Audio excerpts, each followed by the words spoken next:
Welcome to goal compass. आज हमारा जो ईडीएम एंड फ्रेजेज का कौन सा पार्ट है। आज हम आज हम शुरू करेंगे 1542 से। 1542 में sit at the feet of. Sit at the feet of का मतलब होता है to be taught by someone as their student, मतलब किसी महान विद्वान या गुरु से शिक्षा ग्रहण करना।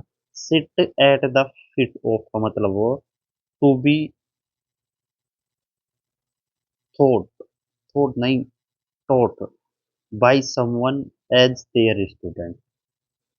इसका ओरिजिन देखो, प्राचीन काल में जब ऋषि मुनि या शिक्षक आश्रम में शिक्षा देते थे, तब गुरु का स्थान उनके पास होता था। जिसमें पुराने समय में जब महान दार्शनिक जैसे ऋषि मुनि या शिक्षक आश्रमों या जनसभाओं में क्या देते थे, ज्ञान देते थे, तब उनका आसन हमेशा ऊंचा होता था। उनके सभी शिष्य स्टूडेंट्स उनके प्रति सम्मान प्रकट करने के लिए और उनकी आवाज को ध्यान से सुनने के लिए नीचे जमीन पर उनके चरणों के पास बैठते थे। बाइबल और प्राचीन भारतीय उपनिषदों में भी इसका उल्लेख मिलता है। यह जहाँ ज्ञान प्राप्त होता है, चरणों में बैठना कहा गया है। इसी से सांस्कृतिक और ऐतिहासिक परंपरा से यह मुहावरा बना है। जैसे एग्जाम्पल देखो, he sat at the feet of the master painter to learn the art, मतलब उसने चित्रकारी सीखने के लिए महान चित्रकार से क्या की, sat at the feet of. ठीक है। नेक्स्ट है हमारा नेक्स्ट है हमारा सिट इन जजमेंट। 1543 से सिट इन जजमेंट है टू क्रिटिसाइज और जज अदर। टू क्रिटिसाइज और जज अदर मतलब सिट इन जजमेंट का मतलब होता है दूसरों के काम या व्यवहार में कमियां निकालना, उन पर अपना अधिकार जताते हुए फैसला सुनाना। मतलब सिट इन जजमेंट मतलब टू क्रिटिसाइज और जज करना किसको, अदर को। ये वाक्य कहाँ से आए? ये वाक्यांश कानूनी व्यवस्था और पुराने जो न्यायालय से आया है। अदालत में केवल एक नियुक्त जज को ही यह अधिकार होता था कि वह एक ऊंचे विशेष आसन पर बैठे और कानून के अनुसार किसी के सही या गलत होने का आधिकारिक फैसला सुनाए। समय के साथ जब कोई इंसान जिसके पास कोई कानून या नैतिक अधिकार नहीं है दूसरों की जिंदगी, उनके फैसले या पहनाव पर अपनी राय थोपने और कमियां निकालने लगता है, तो समाज उसकी तुलना उस जज से करने लगता है, जबरन अपने वाला दादा। इसे कैसे याद करो, देखो इस तरह से याद रखो, तुम कोई अदालत के जज हो क्या, जो हर बात पर अपनी कुर्सी लगाकर बैठ जाते हो। जब भी कोई व्यक्ति बिना आपकी आलोचना करे और सही गलत का ज्ञान देने लगे, तो समझे कि सिट इन जजमेंट मतलब यानी खुद को जज समझ रहा है। ठीक है, सिट इन जजमेंट मतलब जज समझ रहा है। You should not sit in judgement on his life style, मतलब तुम्हें उसके जीने और तौर तरीकों पर अपना फैसला नहीं सुनाना चाहिए। Seat on a gold mine. Seat on a gold mine का मतलब होता है किसी ऐसी चीज, संपत्ति या विचार का मालिक होना जो बहुत कीमती या भविष्य में भारी मुनाफा दे। मतलब to own something that is worth a lot of money. उसका मतलब क्या होता है? Sit on a gold mine होता है। क्या होता है? Sit on a gold mine होता है। इसका ओरिजिन देखो, इस मुहावरे का इतिहास 19वीं सदी के जो गोल्ड रश है ना, सोने की खोज के दौर से जुड़ा है। इस समय अमेरिका और ऑस्ट्रेलिया में लोग सोने की खदानों की तलाश में क्या करते थे? जमीन खोदते थे। यदि किसी व्यक्ति को ऐसी जमीन मिल जाती तो ठीक नीचे सोने का विशाल भंडार छुपा होता था। वो रातों रात दुनिया का सबसे अमीर आदमी बन जाता था, भले ही उसने अभी तक जमीन खोद का पूरा सोना बाहर न निकाला हो। लेकिन चूंकि वह उस जमीन के ऊपर बैठा है, इसलिए उसे भाग्यशाली और अमीर माना जाता है। यही से मुहावरा प्रचलन में आया। ठीक है, गोल्ड माइन को इजी है वैसे याद। With his unique business idea he sitting on a gold mine. Next है सिट ऑन द फेंस का मतलब होता है किसी भी विवाद में किसी का पक्ष लेना, तटस्थ रहना या निर्णय से बचना। उसका मतलब क्या होता है? सिट ऑन द फेंस होता है क्या होता है? सिट ऑन द फेंस होता है। मतलब टू अवॉइड टेकिंग। साइड्स और मेकिंग ए डिसीजन होता है। टू अवॉइड टेकिंग साइड्स और making a decision, to avoid taking sides और making a decision, sit on the fence होता है। किसी भी विवाद में किसी का पक्ष न लेना, तटस्थ रहना, ये निर्णय आया मतलब सिट ऑन द फेंस। ये कहाँ से है? फेंस का अर्थ होता है दो घरों, खेतों या जमीन के बीच की जो बाड़ या चार दीवारी जो सीमाओं को अलग करती है। यह मुहावरा का उद्गम 19वीं सदी के मध्य अमेरिका की राजनीति और सामाजिक बहसों से हुआ। यदि दो पड़ोसियों या दो पक्षों के बीच में कोई गंभीर विवाद या लड़ाई चल रही हो, तो कोई तीसरा व्यक्ति उस विवादित सीमा कि फेंस के ठीक ऊपर बैठ जाए तो वह न तो बाईं तरफ वाले पाल में माना जाएगा और न ही दाएं तरफ में। मतलब इसका मतलब है कि वह किसी एक पक्ष को चुनकर किसी से दुश्मनी में मोल नहीं लेना चाहता, इसलिए बीच में दीवार बैठ जाता। मतलब सिट ऑन द फेंस का मतलब है to avoid taking sides, to avoid taking sides और मेकिंग डिसीजन। ये इंपॉर्टेंट है, लगभग 10-12 एग्जाम में पूछा जा चुका है एसएससी में अब तक। एक दृश्य की कल्पना कीजिए कि दो दोस्त के बीच में जोरदार बहस हो रही है और आप दोनों के बीच की बाड़ के ऊपर बैठकर आराम से तमाशा देख रहे हैं। आप किसी की तरफ नीचे नहीं उतर रहे, बस ऐसे याद रखना फेंस का मतलब क्या होता है? बाड़। फेंस से याद करो आप, फेंस का मतलब क्या होता है? बाड़। आप बाड़ पर बैठ के देख रहे हो, कोई सा भी पक्ष नहीं ले रहे हो, ठीक है। Stop sitting on the fence and choose one side, मतलब बीच में लटकना बंद करो, एक साइड चूज करो। सिट टाइट, सिट टाइट का मतलब क्या होता है? अपनी जगह पर मजबूती से डटे रहना, धीरज रखना और बिना कोई जल्दबाजी किए सही समय का क्या करना? इंतजार करना। उसे क्या बोलते हैं? उसे बोलते हैं सिट टाइट। मतलब to wait and not take any action. क्या बोलता है उसे? To wait and not take any action, sit tight को बोलते हैं। मतलब इसका ओरिजिन देखो, यह मुहावरा 19वीं सदी की शुरुआत में ताश के खेल से आया है। कहाँ से आया है? ताश के खेल से आया है, ठीक है। जब किसी खिलाड़ी के पास बहुत अच्छे और मजबूत कार्ड आ जाते थे, ठीक है, तो वह अपनी रणनीति के तहत बिना किसी शारीरिक हलचल या घबराहट के अपनी जगह पर बिल्कुल कसकर मतलब टाइट बैठ जाता था, ठीक है, ताकि विरोधी खिलाड़ी उसके चेहरे के हाव भाव या शरीर की भाषा को पढ़कर उसके कार्ड्स का अंदाजा न लगा सके। वह बिल्कुल शांत रहकर सही दाव लगाने के मौके इंतजार करता था। बाद में द्वितीय विश्व युद्ध के दौरान भी सैनिकों को एक ही सुरक्षित स्थान पर डटे रहने के लिए यह आदेश दिया गया था। मतलब सिट टाइट, जैसे अभी हमने पढ़े थे 1542 में। चलो, seat at the feet of का मतलब क्या होता है? शिक्षा लेना, ठीक है।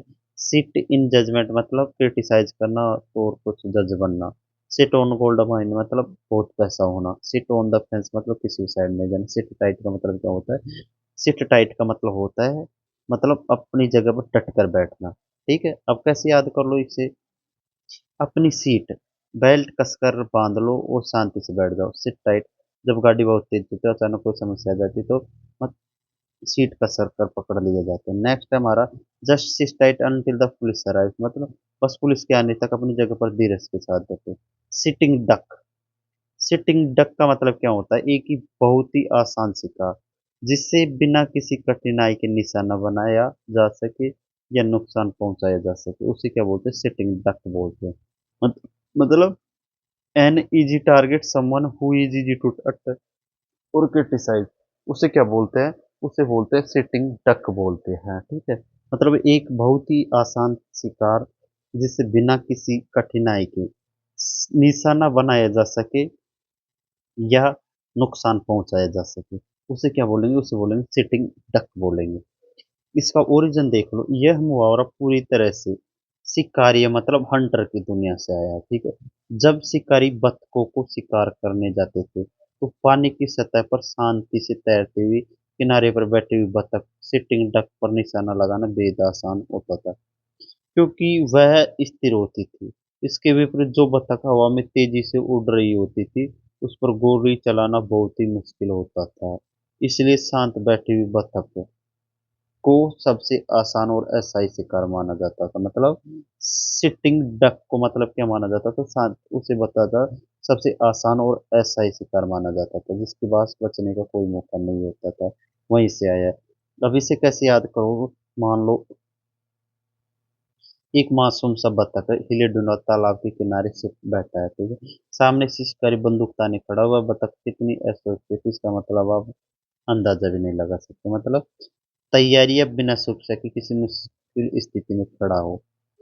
एग्जाम्पल देखो, जैसे without A helmet A biker is sitting duck in A accident, मतलब बिना हेलमेट के एक बाइक सवार हादसे में बहुत आसान शिकार बन जाता है, ठीक है।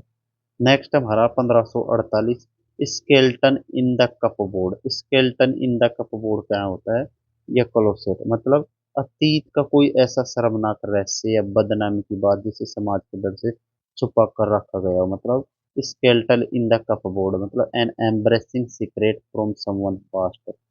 अब इसे कैसे याद करोगे, इसे याद करो, यह 19वीं सदी के लगभग 1830 के दशक में इंग्लैंड में मेडिकल साइंस के छात्रों और डॉक्टरों को रिसर्च या पढ़ाई के लिए मानव शव कानूनी रूप से आसानी से नहीं मिलते थे। इस वजह से कई डॉक्टर अवैध रूप से कब्र खोदने वालों से मानव कंकाल खरीदते थे। कानून और समाज की नजरों से बचने के लिए उन्हें गुप्त कंकालों को अपने क्लिनिक या घर की अलमारी के अंदर छुपा कर रखते थे, ठीक है। कहाँ पर, अलमारी, मतलब कपबोर्ड का मतलब क्या होता है, अलमारी के अंदर छुपा कर रखते थे। अगर कभी घर आए मेहमान के सामने वह अलमारी गलती से खुल जाती तो डॉक्टर का वह अवैध और शर्मनाक राज सबके सामने आ जाता। इसी ऐतिहासिक घटना से यह मुहावरा लोकप्रिय हुआ। कहाँ से, स्केल्टन इन द कपबोर्ड का मतलब होता है embarrassing secret from the someone past. Skeleton मतलब कंकाल इन द कपबोर्ड में से आए। अब इसे ट्रिक कैसे याद करो, इसको याद करो, कल्पना कीजिए कि आपने अपनी किसी प्रतिष्ठा दोस्त के घर की सुंदर कपड़ों वाली अलमारी को खोला और अंदर एक डरावनी मतलब कंकाल टंगा हुआ था। आप सोच जाएगी कि वह कंकाल उस दोस्त का ऐसा छुपा हुआ काला सच है या गहरा राज है जिसे दुनिया को कभी नहीं बताया। यहीं से याद, इजी है वैसे, आपको याद हो गया होगा कैसे। स्केल्टन इन द कपबोर्ड का मतलब है कैसे आया है, मतलब जो पुराने जमाने में जो डॉक्टर होते थे उन्हें क्या नहीं मिलता था, रिसर्च के लिए कोई मानव का शरीर नहीं मिलता था, तो वो क्या करते थे, गुप्त तरीके से जो शमशान घाट पर वो होते थे ना, जिनसे कंकाल को खरीद लेते थे और खरीदने के बाद उस पर रिसर्च करते थे और उसे अपने अलमारी में रख देते थे। वहीं से आया, ठीक है। नेक्स्ट हमारा every politician has some skeleton in the cupboard, मतलब हर राजनेता का अतीत का कोई न कोई शर्मनाक राज जरूर होता है। नेक्स्ट है slap on the wrist. Slap on the wrist का मतलब क्या होता है, स्लैप ऑन द रिस्ट का मतलब होता है बहुत ही हल्की नाम मात्र की सजा या केवल एक मामूली चेतावनी मिलना। बहुत ही हल्की नाम मात्र की सजा या केवल एक मामूली चेतावनी मिलना, उसे क्या बोलते हैं, उसे बोलते हैं स्लैप ऑन द रिस्ट बोलते हैं। क्या बोलते हैं, स्लैप ऑन द रिस्ट, मतलब ए gentle punishment that is not serow, मतलब बहुत ही हल्की नाम मात्र की सजा केवल एक मामूली चेतावनी, उसे क्या बोलते हैं, स्लैप ऑन द रिस्ट। अब ये कहाँ से आया, यह मुहावरा 18वीं 19वीं सदी के पारंपरिक स्कूलों की शिक्षण पद्धतियों और घरेलू अनुशासन से आया है। उस समय जब कोई बच्चा बहुत छोटी मोटी शरारत करता था या कोई साधारण नियम तोड़ता था तो उसके माता पिता या शिक्षक उसे भारी डंडे या कड़ी सजा देने के बजाय केवल चेतावनी के रूप में उसकी कलाई पर अंगुलियों से हल्की सी चपत थप्पड़ मार देते थे, ठीक है। वहीं से इसी सजा का उद्देश्य बच्चों को शारीरिक चोट पहुंचाना या दर्द देना नहीं होता था, बल्कि केवल समझाना होता था। उसी से आया, ठीक है। कैसे, जैसे इसका एग्जाम्पल देखो, द जज ने दिया क्या him just a slap on the wrist for his first mistake, मतलब जज ने उसे पहली गलती के लिए बस एक हल्की सी सजा दी, ठीक है। स्लैप ऑन द रिस्ट का मतलब ये है। नेक्स्ट हमारा sleep like a log. Log या बेबी, स्लिप लाई के लोग या बेबी का मतलब क्या होता है, स्लिप लाई ये लोग या और या बेबी, मतलब घोड़े बेचकर सोना, अत्यंत गहरी निश्चित या बेखबरी नींद में सोना। Sleep like a log, to sleep deeply and undisturbed, to sleep deeply and undisturbed का मतलब क्या होता है? घोड़े बेच कर सोना, अत्यंत गहरी, निश्चित और बेखबरी नींद में सोना। इसे कैसे याद करोगे? यहाँ लोग का अर्थ क्या है? यहाँ लोग का अर्थ है किसी पेड़ का कटा हुआ भारी, मोटा और विशाल लकड़ी का लट्ठ। क्या होता है? यहाँ पर लोग का अर्थ होता है किसी पेड़ का कटा हुआ भारी, मोटा और विशाल लकड़ी का लट्ठ, मतलब कुंदा। यह मुहावरा मध्यकालीन अंग्रेजी से चला आ रहा है। जब एक भारी लकड़ी का लट्ठा जमीन पर पड़ा रहता था, तो वह पूरी तरह से बेजान और स्थिर होता है। उसके आसपास चाहे कितना भी तेज तूफान आए, भारी बारिश आए, लोग कितना भी शोर मचाए, वह लकड़ी का कुंदा अपनी जगह से टस से मस नहीं होता था। वह बिल्कुल शांत रहता था। और जो व्यक्ति इतनी गहरी नींद में सोता है कि आसपास की किसी भी शोरगुल से उसे नींद नहीं टूटती, उसकी तुलना इसी भारी अचल लकड़ी से की जाती है।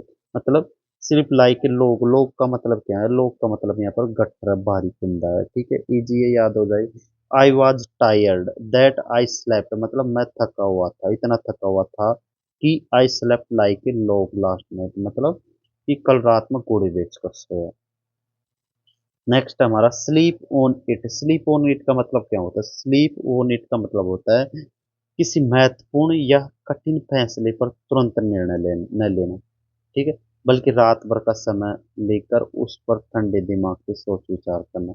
स्लीप ऑन इट का मतलब होता है to wait until the next day before making a decision. ये तो याद हो गया वो वैसे भी, बट आपको ओरिजिन से हम याद कराते हैं। यह मुहावरा मानव मनोविज्ञान और प्राचीन सांस्कृतिक मान्यताओं पर आधारित है, ठीक है। पुराने समय में जो राजा महाराजा और कबीलों के मुखिया किसी बड़े युद्ध या संधि का फैसला जल्दबाजी या गुस्से में नहीं लेते थे। वे मानते थे कि रात की नींद हमारे मस्तिष्क को शांत करती है। आधुनिक विज्ञान भी यही साबित कर चुका है कि सोते समय हमारा अचेतन मन दिन भर की सूचनाओं को क्या करता है? व्यवस्थित करता है, जिससे सुबह उठने पर हमें समस्याओं के बेहतर और रचनात्मक समाधान मिलते हैं। इसलिए किसी समस्या को अपने साथ सुलझाना, मतलब स्लीप वोन इट का मतलब होता है सुबह एक नए और स्पष्ट दृष्टिकोण के साथ निर्णय लेना, ठीक है। अभी इसका इनका एक बार मैं रिवीजन करा देता हूँ आपको। तो हमारा 1542 से seat at the feet of का मतलब होता है टू बी, मतलब महान गुरु से शिक्षा लेना। कैसे याद किया था हमने? गुरु के चरणों में बैठकर प्राप्त करना, ये easy. Sit in judgement, sit in judgement मतलब यह होता है जज, मतलब खुली अदालत का जज मानकर दूसरों में कमियां निकालना, ठीक, criticise. Sit on gold mine का मतलब क्या होता है? इसका मतलब बहुत अमीर होना, ठीक है, सोने की खदान निकल आई थी उसकी। सिट ऑन द फेंस मतलब किसी भी साइड नहीं जाना।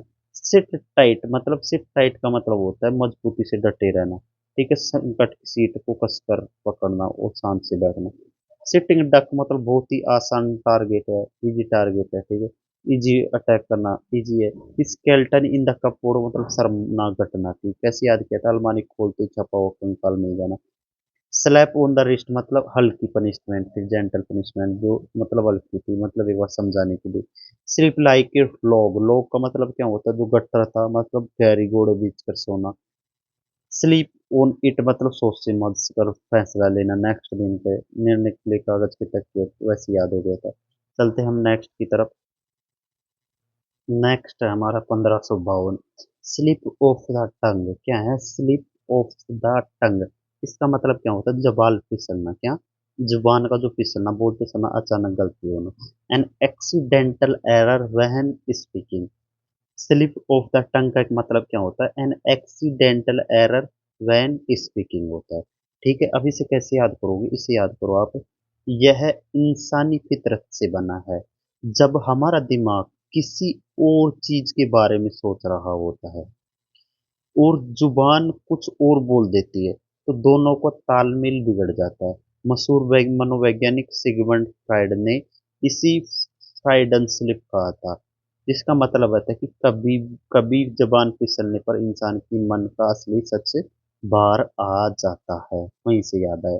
अब इसे मतलब कैसे याद करोगी? इसे याद करो, स्लिप, स्लिप का मतलब ही क्या होता है? इसका मतलब ये होता है फिसलना।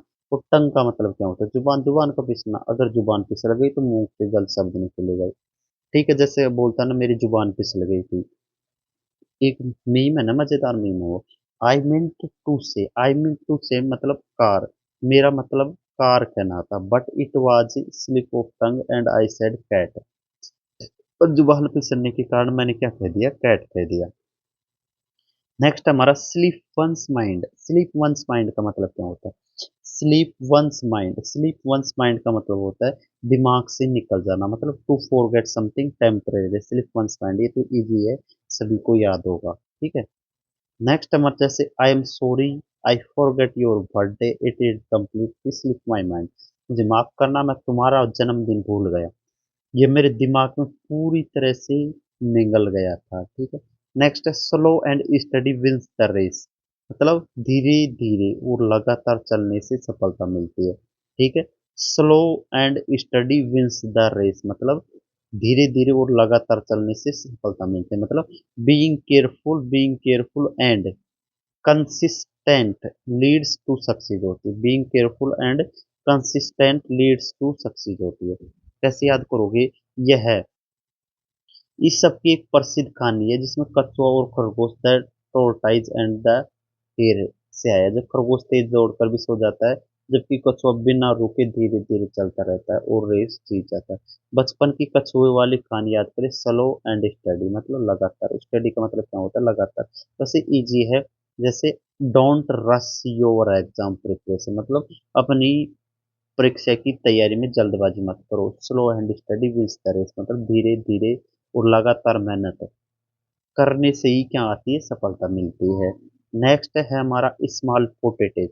स्मॉल पोटेटो, स्मॉल पोटेटो कैसे याद करो का मतलब तुच्छ या महत्वहीन बात क्या होती है? स्मॉल पोटेटो का मतलब होता है तुच्छ या महत्वहीन बात, मतलब समथिंग और someone that is not important, मतलब इट इज, कोई भी हमारे लिए स्मॉल पोटेटो मतलब तुच्छ बात है, ठीक है। इसका कैसे याद करोगे? 19वीं सदी में जो अमेरिका में जब किसान आलू की खेती करते थे, तो छोटे आलू को बाजार में कोई भाव नहीं मिलता था, तो उन्हें बेकार और महत्वहीन समझकर जानवरों को खिला दिया जाता था। इजी है, याद हो गया होगा। जैसे जो 19वीं सदी में जो अमेरिका के किसान थे, उनको जो छोटे आलू थे उनका क्या भाव नहीं मिलता था, तो उनको वो क्या करते थे, बेकार समझकर जानवरों को खिला दिया जाते थे। वैसे याद करना हो तो वैसे सब्जी मंडी में बड़े आलू महंगे और कीमती सब्जी छोटे आलू, वैसे याद हो जाओगे आपको, इसमें हमें इतना वो नहीं करना। नेक्स्ट इसका एग्जांपल देखो, my problems are small potatoes, मतलब compare to what they are facing, मतलब जो परेशानी वे झेल रहे हैं उसके सामने मेरी परेशानी बहुत छोटी है, मतलब my problems are small potatoes, ठीक है, छोटी है, नेग्लिजिबल है मतलब, है ना। Compared to what they are facing, जो फेस कर रहे हैं उसके सामने। नेक्स्ट है हमारा स्मॉल ए रेट, मतलब दाल में कुछ काला होना। स्मेल ए रेट का मतलब क्या होता है? दाल में कुछ काला होना, शक होना, ठीक है, मतलब to suspect that something is wrong और डिसऑनेस्ट, मतलब स्मेल ए रेट का मतलब क्या होता है? दाल में कुछ काला होना। कैसे याद करोगे? यह मुहावरा शिकारी कुत्तों और बिल्लियों से आया है। जब घर की दीवारों या कोने में कोई चूहा छिपा होता था, तो बिल्ली या कुत्ता उसे बिना देखे उसकी गंध से भांप लेते थे कि कुछ तो गड़बड़ है, ठीक है, उसकी गंध से, जैसे ही बिल्ली को पता लग जाता, ठीक है, वहीं से आया। नेक्स्ट, जैसे इसे याद कैसे, अगर घर में मरा हुआ चूहा हो तो उसकी बदबू आने लगती है और आपको तुरंत शक सा हो जाता है कि कुछ सड़ा हुआ है, वैसे ही यहीं से याद कर लियो आप। अभी इसके एग्जाम्पल को देखो आप। एग्जाम्पल, इसका एग्जाम्पल देखो आप, क्या है example? When he changed his story twice I began to smell rat, मतलब जब उसने अपनी कहानी दो बार बदली तो मुझे शक हो गया था कि दाल में कुछ काला।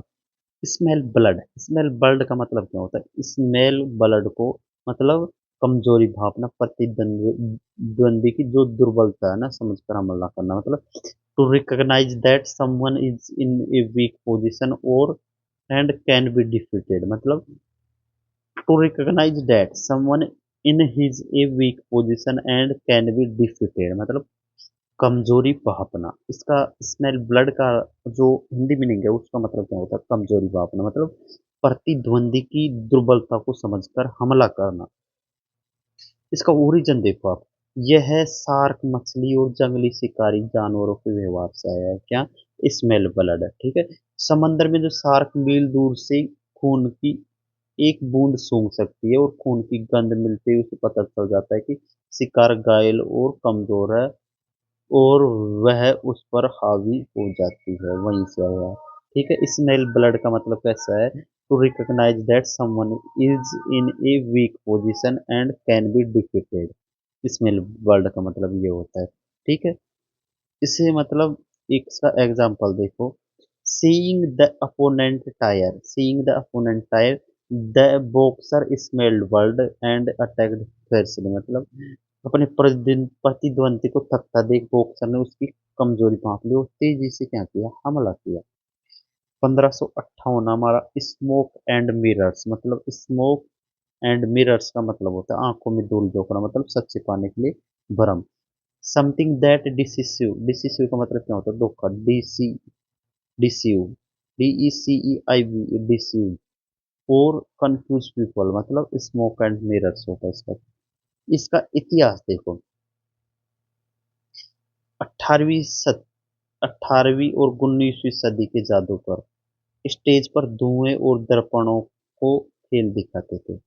18वीं सदी में जो जादूगर होते थे ना, वो स्टेज पर धुएं और दर्पणों का खेल दिखाते थे। ठीक है। धुएं के कारण लोगों को साफ नहीं दिखता था और शीशे की वजह से भ्रम पैदा होता था, जिससे असली चाल छिप जाती थी। ठीक है। कैसे याद करोगे? इसमें जादूगर का धुआं और शीशा सिर्फ अपने धोखा देने के लिए। वैसे इजी है, याद हो गया होगा कैसे। Smoke and mirror, smoke and mirror कैसे याद आती है आपको? याद होगा, याद आएगा कौन? जादूगर। मतलब जादूगर क्या करते थे धोखा देने के लिए? जो स्मोक होती थी ना, उसकी जो प्रेशर को तेज करके और मिरर में दिखा देते थे, मतलब धोखा दे देते थे, मतलब भ्रम पैदा कर देते थे। द पॉलिटिशियंस का जो प्रोमिस है, were just smoke and mirrors to win vote, मतलब जो नेता की जो क्या वोट जीतने के लिए सिर्फ एक धोखा और सच छिपाने वाली चाल थी। नेक्स्ट हमारा स्मूथ सेलिंग। स्मूथ सेलिंग का मतलब क्या होता है? आसान समर, आसान सफर। स्मूथ सेलिंग मतलब आसान सफर होता है, बिना किसी रुकावट के आगे बढ़ना होता है। स्मूथ सेलिंग का मतलब होता है आसान सफर, बिना किसी रुकावट के आगे बढ़ना, मतलब making good progress, making good progress without difficulties, without difficulties. Making good progress without difficulties कैसे याद करोगे? यह समुद्री जहाज से जुड़ा है। जब समुद्र का पानी बिल्कुल शांत होता है और हवा अनुकूल होती है तो नाव या जहाज चलना बहुत आसान और स्मूथ हो जाता है। ठीक है। स्मूथ का मतलब बिना झटके के और सैलिंग मतलब नाव चलाना। अगर नाव बिना किसी लहर के आराम से चल रही है तो रास्ता बिल्कुल आसान है। ठीक है। यह समुद्री जहाज से जुड़ा है। जब समुद्र का पानी बिल्कुल शांत और हवा अनुकूल होती है तो नाव या जहाज चलाना बहुत ही आसान और स्मूथ हो जाता है। ठीक।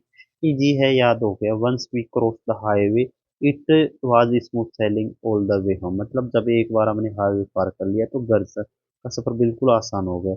स्मूथ समवंस रफल्ड फीदर, मतलब स्मूथ समवंस रफल्ड फीदर्स, मतलब नाराजगी दूर करना, शांत करना या मनाना। ठीक है। To make someone less angry और upset, to make someone less angry और अपसेट होता है। कैसे याद करोगे इसे? इसे याद करो आप इसके ओरिजिन से। ठीक है। ओरिजिन आप देखो इसका।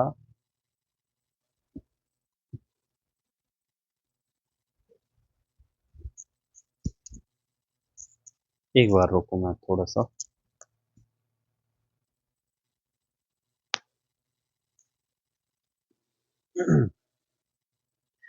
तो हमारा जो है ना, इसका ओरिजिन देखो अब यहाँ से।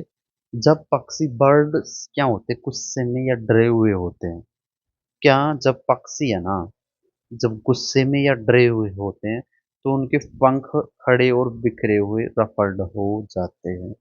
मतलब जब वे शांत होते हैं तो उनके पंख सहलाकर वापस सीधा और सपाट कर लेते हैं।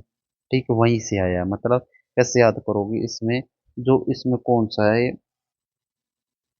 स्मूथ समवंस रफल्ड फीचर का मतलब होता है to make someone's less angry और अपसेट, मतलब नाराजगी दूर करना। किस अब इसे कैसे याद करो, ट्रिक से याद करो। किसी गुस्से में जो लाल पीले हो रहे पंछी के खड़े पंख, रफल्ड फीदर मतलब खड़े, ठीक है, को प्यार से सहलाना करना, यानी उसका गुस्सा शांत करना। रफल्ड फीचर को स्मूथ करना मतलब सहलाना, मतलब उसका गुस्सा शांत करना। इजी हो गया होगा, याद हो गया होगा। इसका एग्जाम्पल देखो, जैसे he brought flowers to smooth his manager's ruffled feather after the argument, मतलब बहस के बाद अपने मैनेजर की नाराजगी दूर करने के लिए वह कल फूल लेकर गया, मतलब he brought flowers to smooth his manager's ruffled feather after the argument है। नेक्स्ट, इस स्नैक इन द ग्रेस मतलब आस्तीन का सांप, मतलब ए ट्रेचरस पर्सन जो प्रिटेंड करता है टू बी ए फ्रेंड, मतलब छिपा हुआ सांप। अब ये कैसे याद करोगे? महान रोमन कवि विरंजिल ने अपनी एक कविता में लिखा था कि लेट्स एंग्यूस इन हरबा, जिसका अर्थ है घास में सांप छिपा, मतलब हरी घास में छिपा हुआ हरा सांप दिखाई नहीं देता और इंसान अनजाने में आ जाता है और वो काट लेता है। ये वहीं से है, ठीक है, मतलब मैंने आई ट्रस्टेड किया किस पर, हिम पर, विद माई सीक्रेट्स, मतलब ट्रस्टेड हिम मतलब मैंने उस पर राज बताकर उस पर क्या किया, भरोसा किया, ठीक है। बट ही टर्न आउट मतलब वह क्या हो गया, बदल गया, to be snake in the grass, पर वो तो एक क्या निकला, सांप का टर्न आउट मतलब निकला, ठीक है। नेक्स्ट है हमारा 1562 स्नोबॉल इफेक्ट। स्नोबॉल इफेक्ट का मतलब होता है बढ़ता हुआ प्रभाव, मतलब तेजी से बड़ा रूप लेना। स्नोबॉल इफेक्ट का मतलब होता है इस situation that because more significant as it continues, मतलब स्नोबॉल इफेक्ट का मतलब होता है इस situation that becomes more significant as it continues होती है, बहुत बड़ा। इसको कैसे याद करो, इसमें जो ओरिजिन है ना, बर्फबारी वाले इलाके में जब पहाड़ की चोटी से बर्फ का एक छोटा सा गोला नीचे लुढ़कता है, तो नीचे आते आते आते जाते वह अपने साथ और बर्फ लपेट लेता है और अंत में एक बहुत बड़ा और शक्तिशाली गोला बन जाता है। कैसे याद करोगे? बर्फ वाले इलाके में जब पहाड़ की चोटी से बर्फ का एक गोला, छोटा गोला नीचे गिरता है, लुढ़कता है, तो नीचे आते आते हुए अपने साथ बर्फ की ओर लपेट लेता है, अंत में बहुत बड़ा शक्तिशाली गोला बनता है, वहीं से आया। मतलब सनोवेल इफेक्ट का मतलब होता है, कैसे याद करोगे, इस situation that because more significant और कॉन्टिन्यूस, मतलब स्नोबॉल को कैसे याद करोगे? जैसे जैसे आगे बढ़ोगे तो लुढ़कते लुढ़कते खुद ही खुद बड़ी हो जाएगी, यानी छोटी बात का बहुत बड़ा रूप ले लेगी, ठीक है। मतलब कैसे याद करोगे इसे? इसका वो देखो example, a small rumour quickly created a snowball effect, मतलब ऑन सोशल मीडिया, मतलब एक छोटी सी अफवाह सोशल मीडिया पर देखते ही देखते बहुत बड़ा रूप ले लिया। स्नोबॉल इफेक्ट को याद हो गया होगा आपको, ठीक है। नेक्स्ट है हमारा स्नोड अंडर। स्नोड अंडर का मतलब होता है काम के बोझ तले दबना। स्नोड अंडर का मतलब होता है काम के बोझ तले दबना, मतलब हैविंग टू मच वर्क। आप बताइए, टू मच के बाद में आने वाला क्या होता है, नाउन होता है, और जो मच टू के बाद में आने वाला होता है वो क्या होता है, adjective. Having too much work to deal with, ठीक है, मतलब इसका मतलब काम के बोझ तले दबना, मतलब having too much work to deal with. अब इसको जो ओरिजिन देखो कैसे, सर्दियों में जब भारी बर्फबारी मतलब ब्लिजर्ड होती है, ठीक है, तो मकान, गाड़ियां और रास्ते पूरी तरह से क्या, उसके दब जाते, स्नोड अंडर दब जाते, तो लोग घर से बाहर तक नहीं निकल पाते। इस स्थिति की तुलना जब बहुत ज्यादा काम होने से हो गई या मुहावरा बन गया, वहीं से। ट्रिक से याद करो, सोचिए आप बर्फ के नीचे दब गए हो, हिल भी नहीं पा रहे हो। इसी तरह जब आप ऑफिस में बहुत सारा काम करके अपना सिर पर आ जाता है तो आप काम के नीचे दब जाते हैं, मतलब इसके एग्जाम्पल देखो वहीं से आपको समझ रहे हैं। I can not come to the party tonight, I am completely snowed under with the office work, मतलब कम्प्लीटली स्नोड। स्नोड मतलब कैसे याद करोगे, इसमें जो स्नोड अंडर है ना, उसका मतलब क्या होता है, काम के नीचे, ठीक है, वहीं से बहुत सारा काम। अब इसका रिवीजन करा देता हूँ एक बार मैं आपको। तो हमारा 1552 था स्लिप ऑफ द टंग, मतलब जुबान का फिसल जाना। नेक्स्ट है स्लिप वंस माइंड, वही दिमाग की सतह से फिसल निकल जाना। स्लो एंड स्टडी मीन्स मतलब कछुए की तरह लगातार प्रयास सफलता। स्मॉल पोटेटोज मतलब महत्वहीन नहीं होना। कैसे याद किया था हमने, इसे याद किया था बाजार, छोटे आलू बाजार में कोई कीमत है, वो बिकते नहीं थे अमेरिका। स्मॉल रेट मतलब स्मेल ए रेट का मतलब क्या होता है, सख्त होना। स्मेल ब्लड मतलब सार का मतलब प्रतिद्वंद की कमजोरी को भापना। ठीक है, वो इससे याद हो गया। स्मोक एंड मिरर्स, स्मोक मतलब धोखा देना, जादूगर। ठीक है, आंखों में धूल झोंकना। स्मूथ सेलिंग मतलब आसान सफर बिना रुकावट का। स्मूथ रफल्ड फीचर मतलब गुस्से को शांत करना। कैसे याद किया था, जब हम जब कोई पक्षी होता था उसके जो पंख है ना, रफल्ड मतलब पंख क्या जो खड़े हो जाते थे डर के अंदर, तो उसको स्मूथ मतलब हाथ फेर कर शांत करते थे, मतलब नाराजगी दूर करते थे। स्नैक इन द ग्रास मतलब आस्तीन का सांप। स्नोबॉल इफेक्ट मतलब बर्फ का गोला। स्नोबॉल इफेक्ट मतलब छोटी बात है, मतलब बड़ी बात हो जाना, छोटी बात से बड़ी बात तेजी से बड़ा रूप ले लेना। कैसे याद किया था, जो सन बर्फ का गोला धीरे धीरे बड़ा हो जाता है। स्नोड अंडर कैसे याद कर था, मतलब बहुत काम था।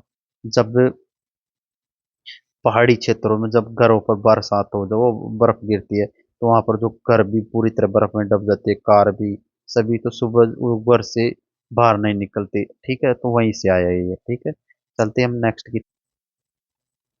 नेक्स्ट है हमारा 1564। कौन सा है 1564? सो फार सो गुड। क्या होता है सो फार सो गुड मतलब? नेक्स्ट है हमारा 1564। सो फार सो गुड मतलब अब तक सब ठीक ठाक है, अभी तक सब अच्छा चल रहा है। सो फार सो गुड का मतलब है everything has been satisfactory up to this point. ठीक है, everything has been satisfactory up to this point. इसका मुहावरा कहाँ से आया, ये देखो। इस मुहावरे का जो सबसे पहला लिखित प्रमाण है ना, 1600 के दशक में मिलता है। यह एक बहुत ही पुरानी लोक कथा से जुड़ा है। जब एक इंसान बहुमंजिला इमारत की छत से गिर जाता है, ठीक है, जब वह हवा में नीचे गिर रहा होता है, तो चौथी मंजिल की खिड़की पर खड़ा आदमी उससे पूछता है, तुम ठीक हो तो हो?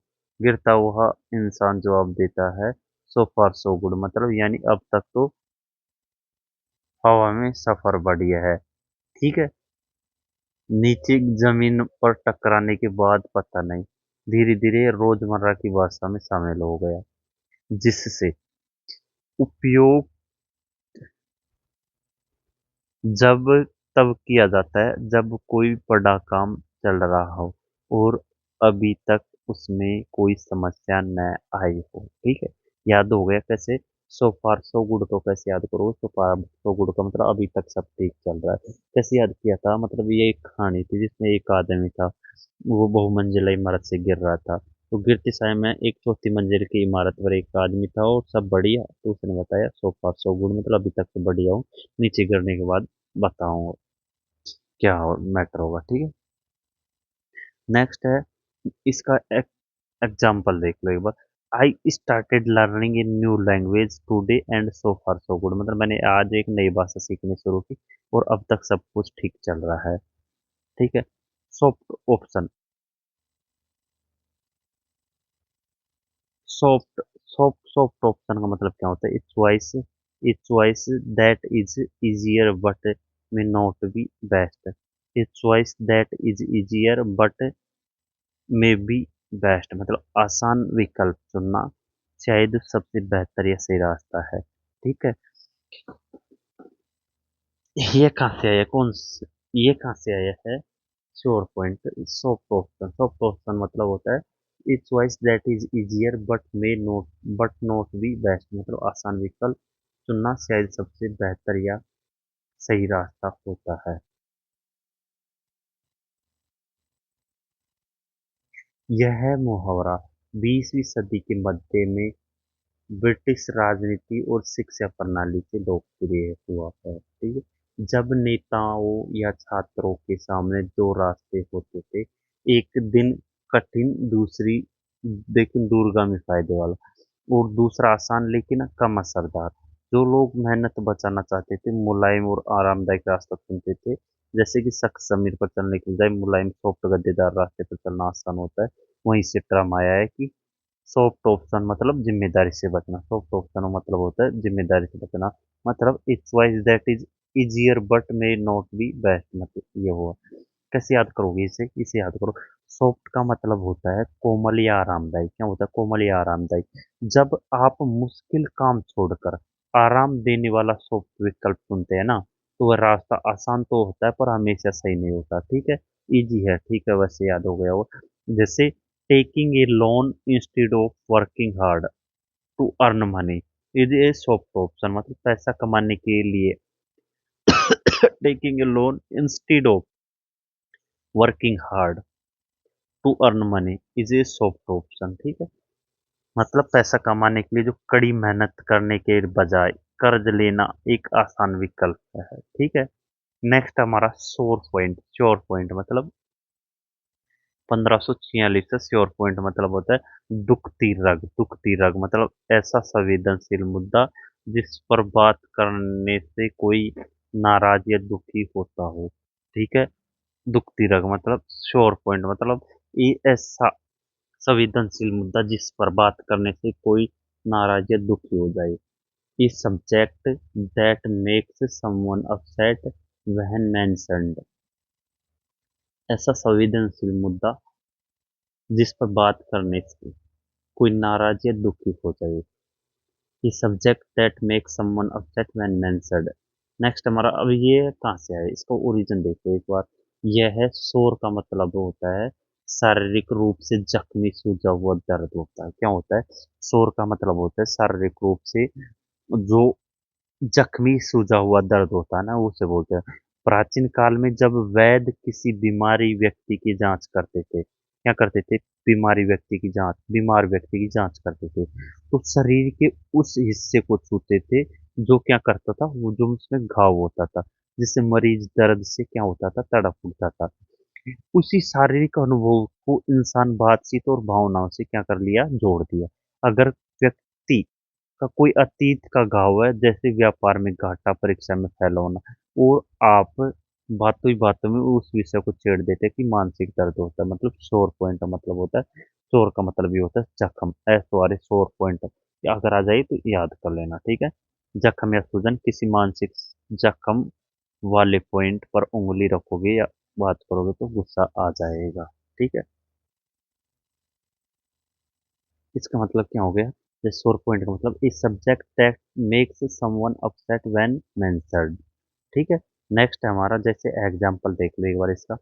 Don't talk about his failed business, it is a सोर पॉइंट फॉर हिम, मतलब उसके डूबे हुए बिजनेस के बारे में बात मत करो, तो यह उसके लिए एक दुखती रग है। ठीक है, नेक्स्ट हमारा सोट आफ्टर। सोट आफ्टर का मतलब क्या होता है? सोट आफ्टर का मतलब होता है wanted by many people in high demand. Wanted by many people in high demand मतलब बहुत मांग में होना, मतलब लोकप्रिय होना जिसकी हर तरफ तलाश हो। बहुत मांग में होना, लोकप्रिय होना जिसकी हर तरफ तलाश हो।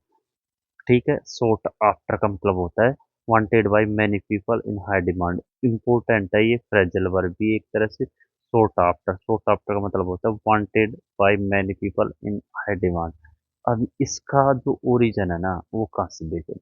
यह है मुहावरा जो अंग्रेजी व्याकरण के इतिहास होता है। सिक, सिक एक क्रिया है जिसका मतलब होता है खोजना या तलाश करना। ठीक है, सिक का पास्ट पार्टिसिपल होता है सोट। ठीक है, प्राचीन काल में जो व्यापार के दौरान जब कोई दुर्लभ कीमत वस्तु जैसे खास मसाले या हीरे बाजार में आती थी, तो सैकड़ों खरीदार उसके पीछे भागते थे और उसे खोजते थे।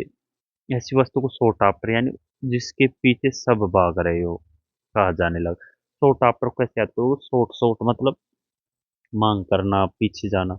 सिक्का मतलब ही क्या होता है? सिक्का मतलब होता है खोजना, मांग करना, तलाश करना। सिक्का मतलब क्या होता है? खोजना, तलाश करना। ठीक है, अब आफ्टर मतलब जिसके पीछे सभी खोज कर रहे हो, तलाश कर रहे हो, याद हो गया होगा। ठीक है, नेक्स्ट हमारा, इसका एग्जाम्पल देखो। जैसे she is one of the most sought after actress in Bollywood right now, मतलब she is one of the most sought after actress है। ठीक है। कहाँ पर? बॉलीवुड में सर, मतलब वह इस समय बॉलीवुड में सबसे लोकप्रिय मांग में रहने वाली अभिनेत्री में से क्या है, एक है। Sound a red alert, sound red alert तो ये सभी को याद होगा, खतरे की घंटी होती है, ठीक है, इजी है। Sound as a bell, sound as a bell का मतलब होता है पूरी तरह से क्या होना, पूरी तरह से स्वस्थ, एकदम सही और मजबूत स्थिति में होना। साउंड एज ए बेल का मतलब क्या होता है? साउंड एज ए बेल का मतलब होता है in perfect condition, completely healthy और फंक्शनल। मतलब साउंड एज ए बेल का मतलब होता है पूरी तरह से स्वस्थ, एकदम सही और मजबूत स्थिति, मतलब in perfect condition, completely healthy और फन फंक्शनल। कैसे याद करोगे? इसे याद करो, मध्यकाल में जब चर्च या महलों के लिए पीतल या कांसे की बड़ी बड़ी घंटियां डाली जाती थी, तो उनके सही होने की एक पहचान होती थी, क्या? एक बार फिर से देखो, जब प्राचीन काल में है ना, मध्य भारत में, नहीं, मिडाइल टाइम, मतलब जब चर्च या महलों के लिए पीतल या कांसे की बड़ी बड़ी क्या घंटियां डाली जाती थी, तो उनके सही होने की एक पहचान होती थी उनकी आवाज। अगर घंटी के अंदर एक छोटा सा भी अंदरूनी क्रैक होता था, तो उसे बजने की सुरीली आवाज की बजाय फटी आवाज आती थी। लेकिन अगर घंटी की आवाज एकदम साफ और गूंजने वाली होती थी, तो दांतों का कारीगर समझ जाता था कि ये घंटी पूरी तरह से मजबूत और क्या है, दोष मुक्त है। वहीं से मुहावरा है, किसी इंसान की सेहत या किसी वस्तु के लिए मजबूती को दर्शाने के लिए आया, ठीक है। याद हो गया, मतलब कहाँ से आया है? जो साउंड जो है ना, sound as a bell, bell, sound as a bell का मतलब क्या होता है? मतलब एक घंटी होती है, ठीक है, ऐसे, ये क्या है, ये एक घंटी है, इसमें क्या है, ये टनटना है, ये या नहीं टनटना तो इतना बड़ा, ठीक है। अब इसे बजाते हैं तो क्या होता है, जब ये अगर कहीं से टूटा फूटा होता है ना, तो इस तो आवाज नहीं आती और बिल्कुल सेफ होता है यहाँ से, तो आवाज इसमें बहुत जबरदस्त आती है, वही से मतलब ये बिल्कुल सेफ है, सुरक्षित है, वहीं से याद है। तो साउंड एज ए बेल का मतलब होता है इन्हें परफेक्ट कंडीशन, कंप्लीटली हेल्थी और फंक्शनल है, ठीक है। इसका एग्जांपल देखो, मतलब my car is 10 years old but its engine is still as sound as a bell, a bell, ठीक है, is still as sound as a bell, ठीक है। मतलब मेरी कार 10 साल पुरानी, लेकिन इसका जो इंजन आज पूरी तरह से अच्छी स्थिति में।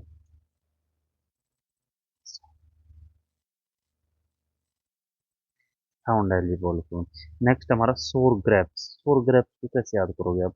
सोर ग्रेप्स, सोर ग्रेप्स को याद करो आप, अंगूर खट्टे हैं, मतलब अपनी नाकामी छुपाने के लिए किसी अच्छी चीज से में क्या निकालना, कमी निकालना, मतलब criticise something you can not have, मतलब सोर ग्रेप्स का मतलब होता है यह मुहावरा ईसा की ग्रीक कहानियों के लेखक ईसा की एक बहुत ही प्रसिद्ध कहानी लोमड़ी और अंगूर से आया है। कहानी में एक भूखी लोमड़ी अंगूर के ऊंचे बगीचे में जाती है। वह अंगूर के गुच्छे को तोड़ने के बार बार ऊंची छलांग लगाती, लेकिन वहां तक पहुंच नहीं पाती है, ठीक है।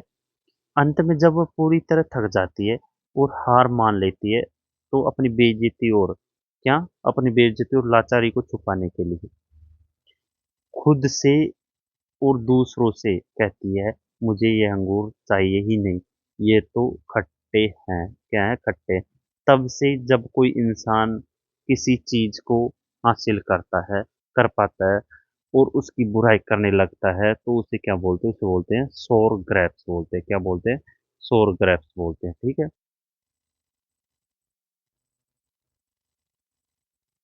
सोर ग्रेप्स इजी हो गया, याद हो गया होगा, मतलब लोमड़ी वाली कहानी याद करके जब अंगूर हाथ ना आए तो कह दो सोर ग्रेप्स, मतलब सोर का मतलब क्या, अंगूर तो खट्टे हैं। एग्जाम्पल देखो इसका, सी सेज, वह कहती है कि she does not want the promotion, मतलब मुझे कोई प्रमोशन नहीं चाहिए, एनीवे किसी तरह का, ठीक है। But that's just a sour grapes, लेकिन ये क्या है, सिर्फ नाकामी को छुपाना, because she did not get it, मतलब क्योंकि उसे प्रमोशन ही नहीं मिला, ठीक है।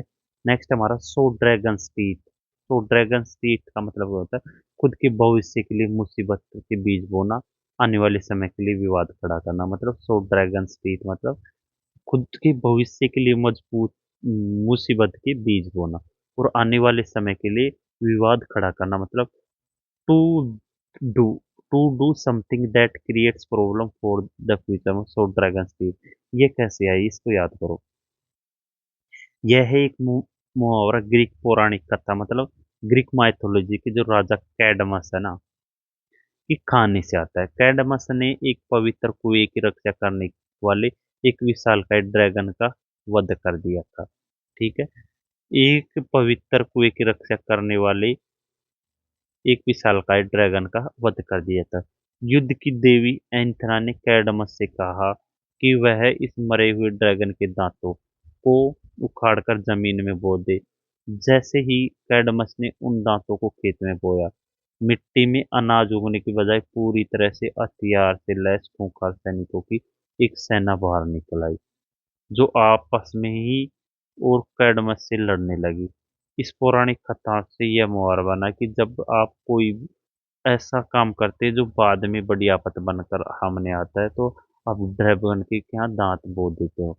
ड्रैगन के दांत वहीं से आया क्या, सो ड्रैगन टीथ। सो ड्रैगन टीथ मतलब SOW, सो मतलब ड्रैगन टीथ का मतलब क्या होता है, बोनना होता है। ठीक है, कैसे याद करोगे, इसमें जब जमीन में गेहूं बोओगे तो गेहूं उगेगा, लेकिन आप ड्रैगन के दांत बोओगे तो वो उसी में खतरनाक ड्रैगन मुसीबती बाहर निकलेगी। ठीक है, सो का मतलब क्या होता है, बोना। SOW, सो का मतलब होता है बोना।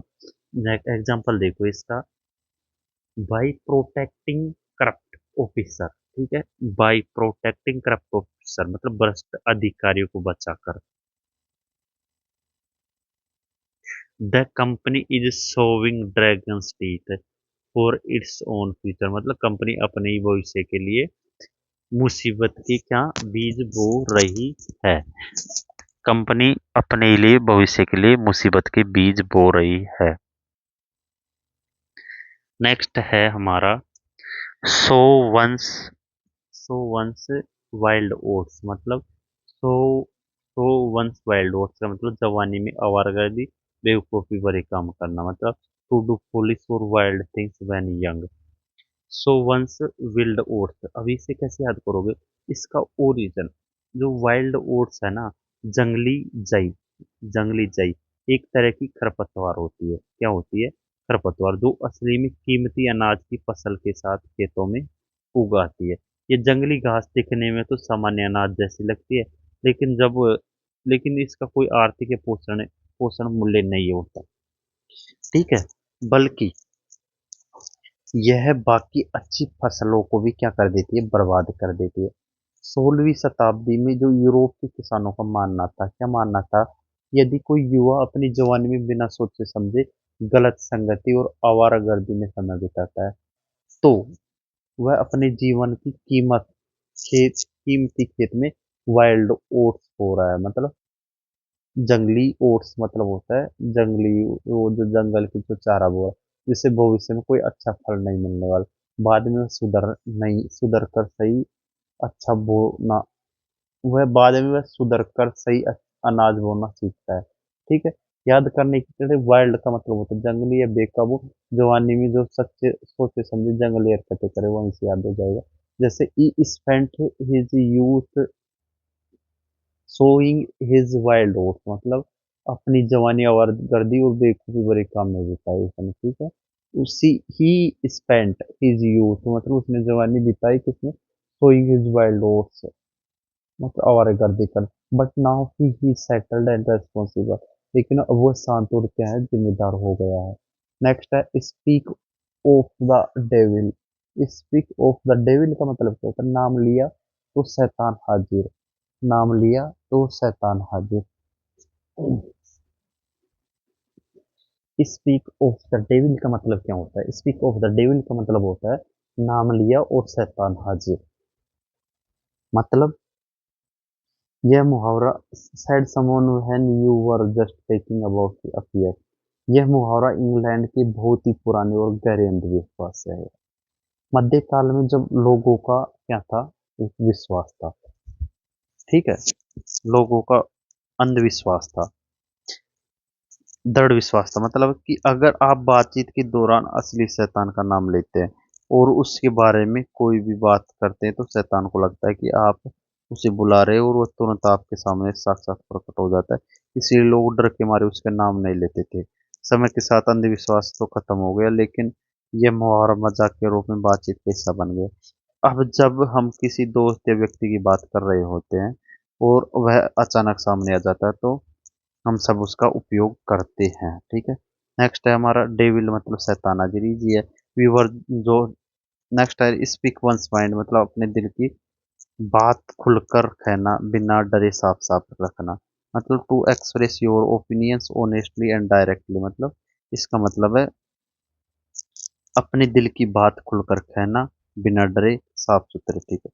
अब इसे कैसे याद करो? इस मुहावरे का जो ओरिजिन है ना, ये स्वभाव और मनोवैज्ञानिक व्यवहार से है। प्राचीन काल में राजा महाराजाओं के दरबार में लोग अपनी जान के डर से वही बोलते थे कि जो राजा को पसंद आता था।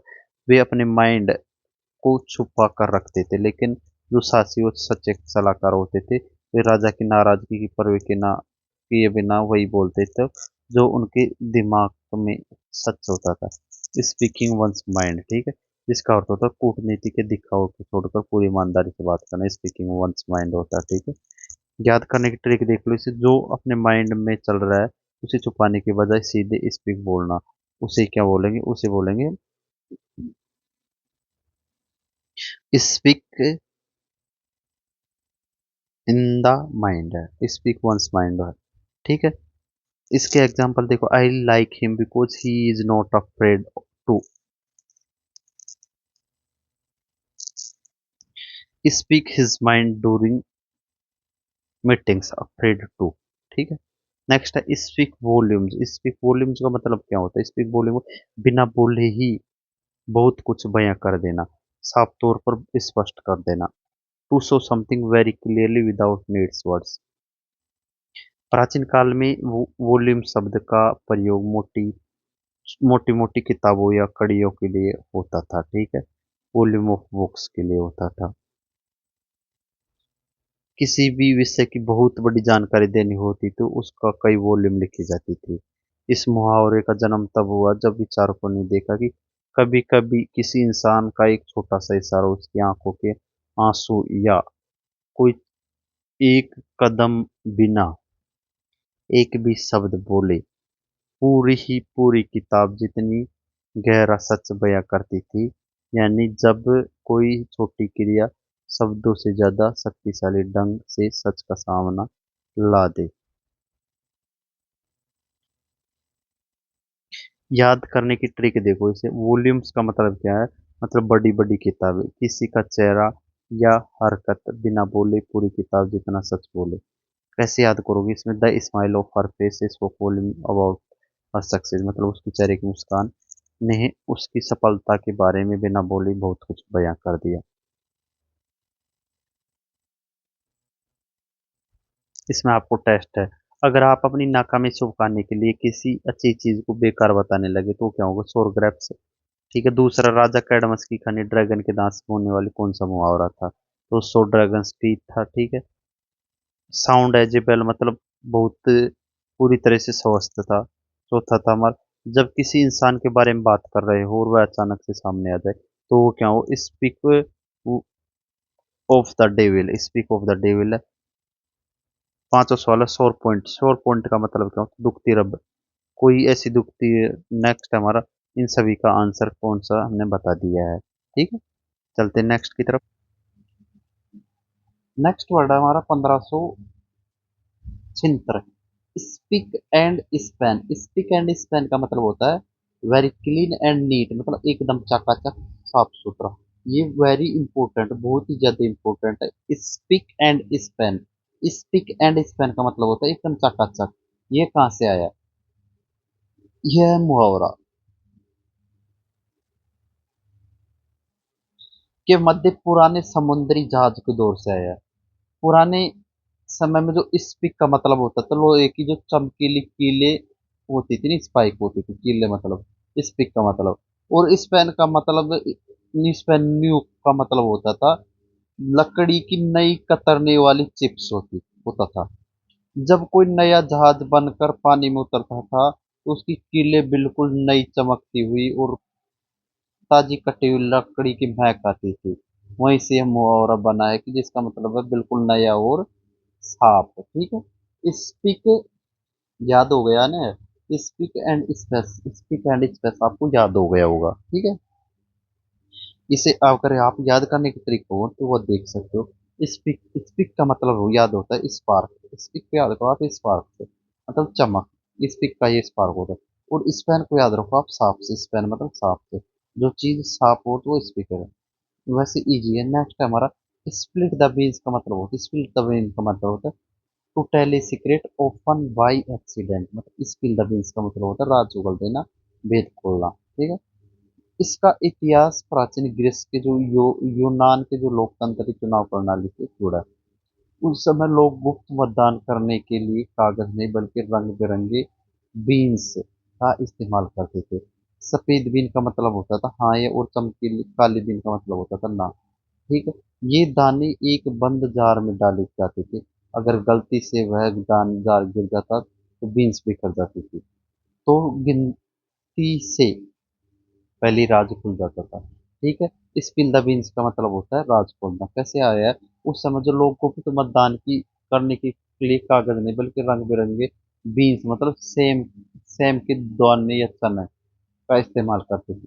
सफेद बीन का मतलब होता था हाँ, और काली बीन का मतलब होता था ना। ठीक है।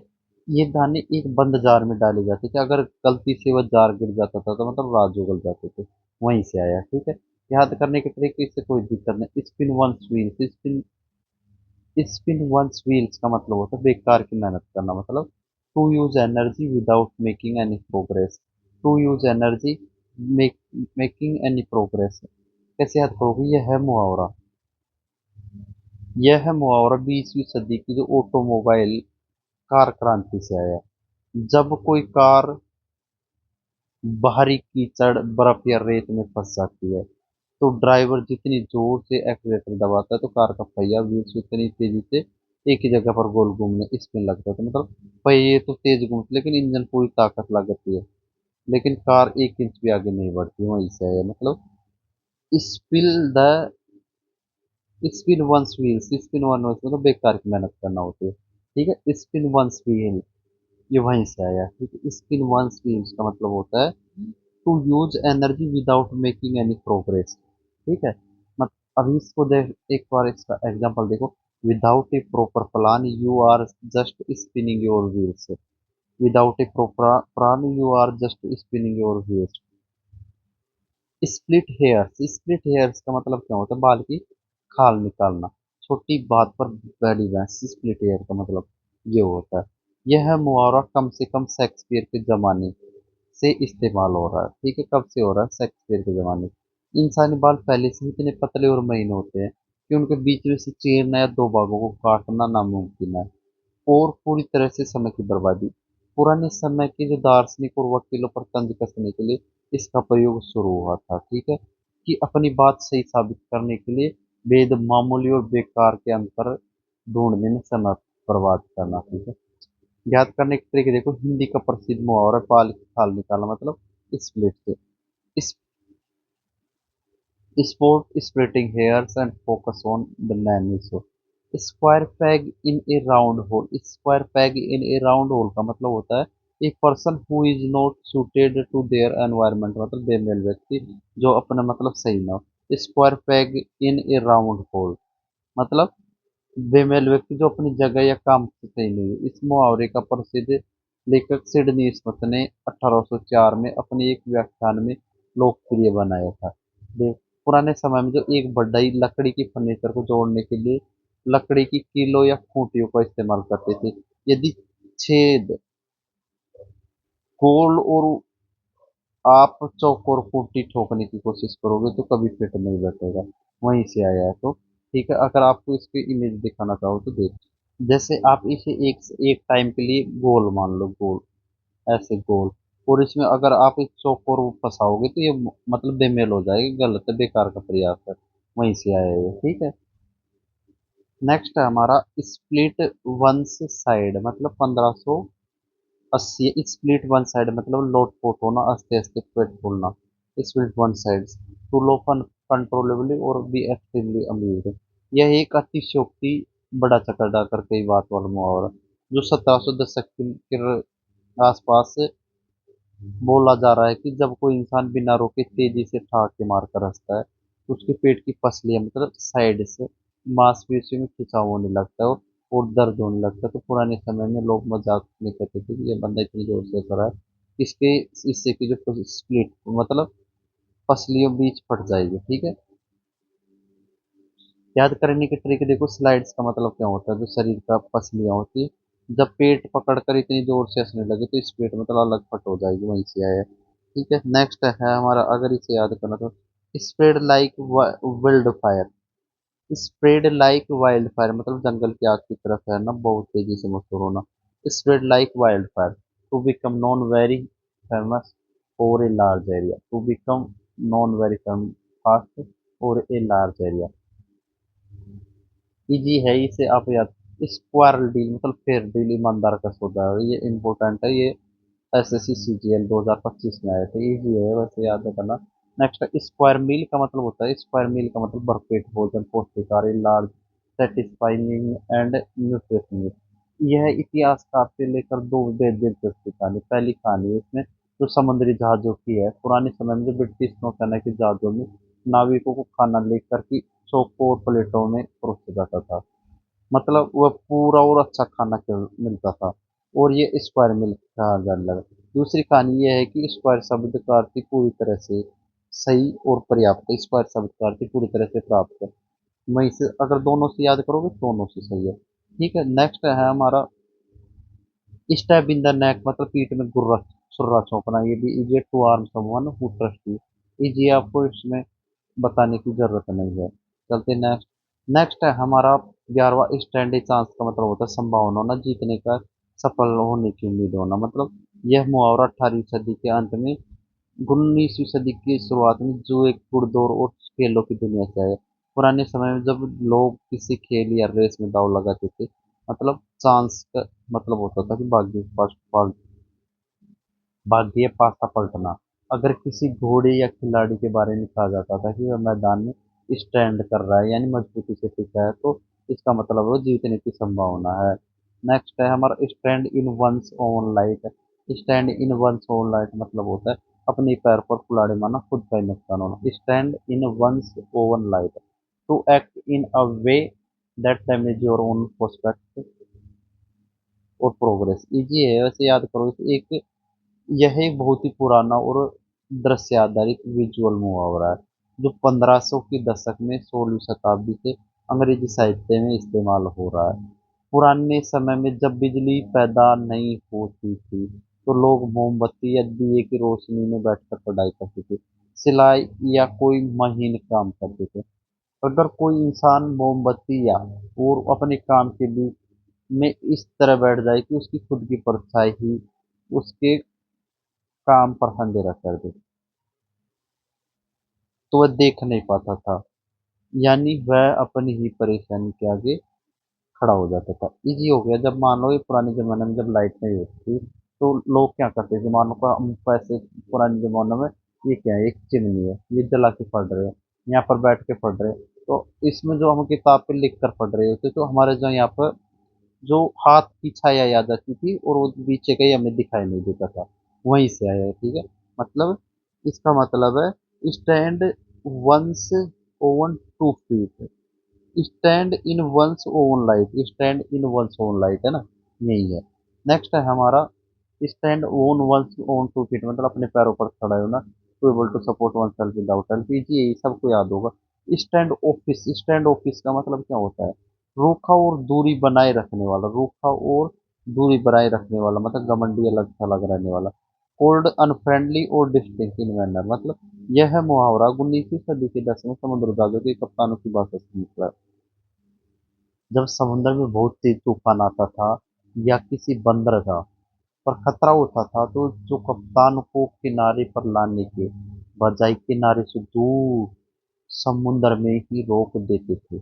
इस प्रक्रिया को स्टैंड ऑफ कहते थे। क्या बोलते थे इसे, स्टैंड ऑफ बोलते थे, यानी खतरे से दूर रहना। बाद में जो लोग समाज से दूसरों से घुलने मिलने की बजाय खुद को ऑफ रखते थे तो रूखा व्यवहार करते थे तो स्टैंड ऑफ कहा जाने लगा। मतलब जब समुद्र में बहुत तेज तूफान आता था तो किसी बंदरगाह पर खतरा होता था तो उस कप्तान को किनारे पर ही लाने के बजाय किनारे से दूर समुद्र में रोकते थे, तो इस करते हुए स्टैंड ऑफ बोलते थे।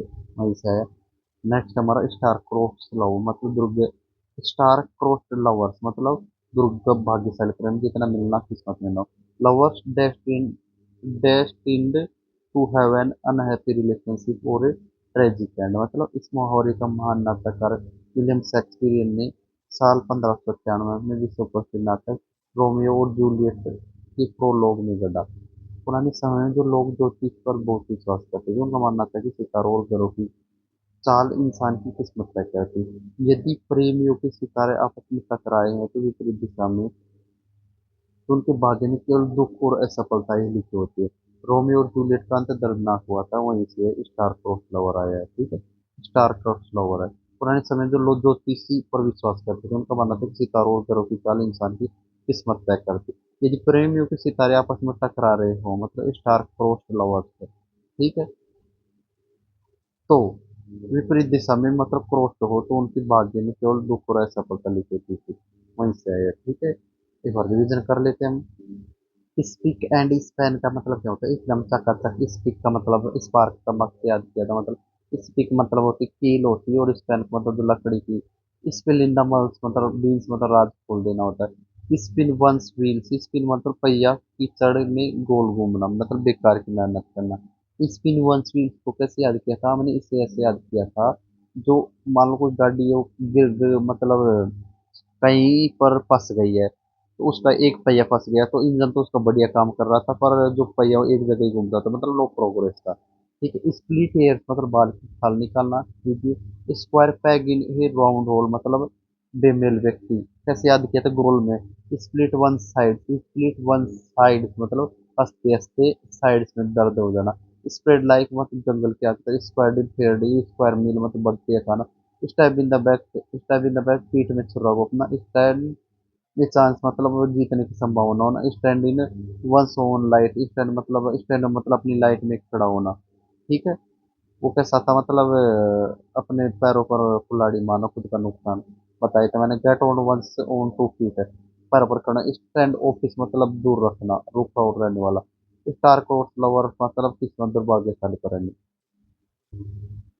नेक्स्ट है हमारा 1590 स्टार्ट द बॉल रोलिंग का मतलब टू बिगिन ए प्रोसेस और एक्टिविटी में शुरुआत करना। ये मुहावरा पुराने समय के जो सामाजिक खेलों से आया है। जब तक मैदान पर गेंद को पहली क्रिक के थ्रो मारकर लुढ़काया नहीं जाता तो खेल शुरू नहीं होता था। वहीं से इसका इस्तेमाल किसी भी कार्य की शुरुआत करने से आया है। ठीक है, नेक्स्ट है हमारा स्टिल ए मार्च ऑन मतलब बाजी मार लेना चुपके से आगे निकल जाना तो secretly gain an advantage overcome होता है स्टिल मार्च ऑन। इस संबंध का सेना सेना की पुरानी युद्ध रणनीति से पुराने समय में जो सेना दिन के समय मार्च यात्रा करती थी लेकिन अगर कोई शत्रु कमांडर रात के अंधेरे में भी अपनी सेना को चुपके से आगे बढ़ाता था तो वह दुश्मन की जानकारी के बिना रणनीति बढ़त हासिल कर लेता था तो इसे स्टिल मार्च कहते हैं। स्टिल मार्च का मतलब क्या होता है?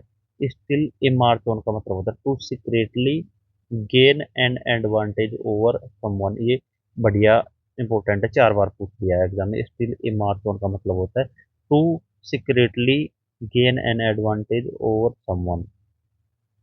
नेक्स्ट हमारा इसे ऐसे कैसे याद करो? और कंपनी ने इंस्टॉल कर लिया a march on competitor by launching the app. हमारी कंपनी ने ऐप को जल्दी लॉन्च करके प्रति चुपके से बाजी मार ली। स्टिल समवंस थंडर मतलब दूसरों का सह छीनना किसी की तारीफ लूटना। To take someone's else attention और क्रेडिट। इसका वजह सन 1709 में जॉन डेनिस नाम के एक नाटककार ने अपने नाटक में बिजली कड़ने की असली जैसी आवाज निकालने के लिए एक मेटल की सीट वाली एक मशीन बनाई। उसका नाटक तो फ्लॉप हो गया लेकिन कुछ दिनों बाद उसके थिएटर मैकबेथ नाटक के दौरान उनकी अनुमति के बिना उसी मशीन से थंडर की आवाज निकाली गई। जॉन डेनिस गुस्से में चिल्लाए, they will not let my play run but they still my thunder मतलब मेरा नाटक नहीं चलने देते लेकिन मेरा थंडर चला देते हैं। ठीक है, वहीं से आया है। याद करें किसी ने बड़ी मेहनत से कड़कड़ाती बिजली जैसी धमाकेदार आइडिया बनाया और दूसरे ने चुरा लिया तो वही से इजी है। स्टील द शो का मतलब महफिल लूट लेना। To be the most important impressive और पॉपुलर इन ए परफॉर्मेंस, मतलब यह महान थिएटर और सिनेमा जगत से आया है। जब किसी नाटक या शो में कोई मुख्य कलाकार कोई जगह कोई छोटा सा कलाकारी इतनी शानदार एक्टिंग करता था कि दर्शक बाकी सबको भूलकर सिर्फ उसी की तारीफ करते थे। नेक्स्ट, स्टीर क्लियर ऑफ मतलब किनारा करना। स्टीर क्लियर ऑफ का मतलब किनारा, to take care to avoid something some sense. यह समुद्री मुहावरा है। पुराने समय में जब जहाज के कप्तान को समुद्र में कोई खतरनाक चट्टान बर्फीला पहाड़ी या दूसरा जहाज दिखता तो वह स्टीयरिंग को घुमाकर अपने जहाज के उस खतरे को बिल्कुल क्लियर कर लेता था। वहीं से आया है क्या, स्टील क्लियर ऑफ का मतलब होता है टू टेक केयर और अवॉइड समथिंग और समवन होता है। ठीक है, नेक्स्ट है हमारा step on someone's toes. Step on someone's toes मतलब इसका मतलब to offend someone by getting involve in their responsibility, किसी के काम में टांग अड़ाना। मतलब स्टेप ऑन समवन्स टोज, किसी के काम में टांग अड़ाना मतलब स्टेप ऑन। ये है मुहावरा सामाजिक कर्तव्य से आया है। जब दो लोग एक साथ डांस करते तो हर किसी का अपना एक निश्चित दायरा और स्टेप होता है। अगर कोई स्टेप भूल कर दूसरे के पैर अंगूठे पर पैर रख देता तो सामने वाले को दर्द और गुस्सा आता था। वहीं से आया है step up. Step up to the table का मतलब जिम्मेदारी उठाना। Step up to the table मतलब to take action and accept responsibility. इसका इतिहास मतलब है यूट्यूब पर उपलब्ध शैक्षणिक कहानियों के अनुसार है। यह अमेरिकी बेसबॉल के खेलों से आया है। खेल में जब किसी बल्लेबाज की बारी आती थी तो अपनी टीम को जिताने के लिए होम प्लेट है जहां खड़े होकर टोट मारते हैं के पास आगे बढ़ना होता था। दबाव के समय उस प्लेट पर आकर खड़े होना जिम्मेदार लेने का प्रतीक माना जाता था। वहीं से आया है क्या, होम। कौन सा plate, step up to the plate. Step up to the plate मतलब होता है जिम्मेदारी उठाना। Step up to the plate का मतलब वहीं से आया। नेक्स्ट है स्टेपिंग स्टोन। स्टेपिंग स्टोन मतलब सफलता की सीढ़ी। ये मीन्स होता है advancement to the something but stepping stone. पुराने समय में जब लोग को कोई कीचड़ भरी जगह या उफनती हुई नदी